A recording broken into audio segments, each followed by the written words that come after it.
এই সূর্য 25শে ডিসেম্বর বাংলাদেশে এসেছে। ভাইরা আমার, ইনশাআল্লাহ আগামী বছরগুলো এদেশের জনগণের সমর্থন নিয়ে সেই সূর্যই বাংলাদেশকে আলোকিত করবে, করবে না? সেই সূর্যই বাংলাদেশকে আলোকিত করবে। সূর্য তো দিনের বেলা আলো জ্বলায়, রাতের বেলা জ্বালাবে কে? গফর গায়ে কে আলো জ্বলাবে? পাগলায় কে আলো জ্বালাবে? গফরগাঁ পাগলার চাঁদ কে হবে? ওই সূর্যের আলোয় আলোকিত হয়ে কে এই গফরগাঁ পাগলায় আলো জ্বালিয়ে রাখবে 5টি বছর? কে গফরগাঁর চাঁদ? কে? আব্দুজ্জামান বাচ্চু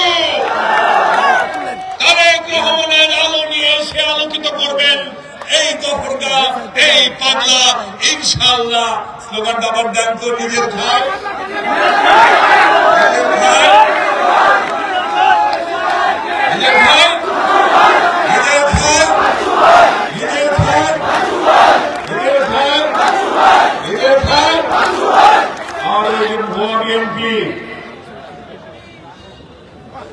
দলের কথা শুনে না, নিজেদের জমিদার মনে করেন। ভাবছে টাকা ছিটাবো ভোট পাবো, হবে? হবে না।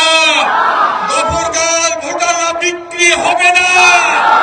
যে তার পাশে তাদের মাঝে এসে কষ্ট করেছে, জীবনের ঝুঁকে নিয়েছে, তারা তার গলাতেই মালা করেন ইনশাআল্লাহ।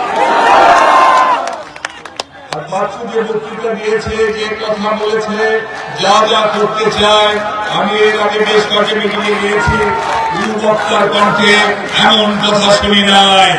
আশা করি বাচ্চু আপনাদের,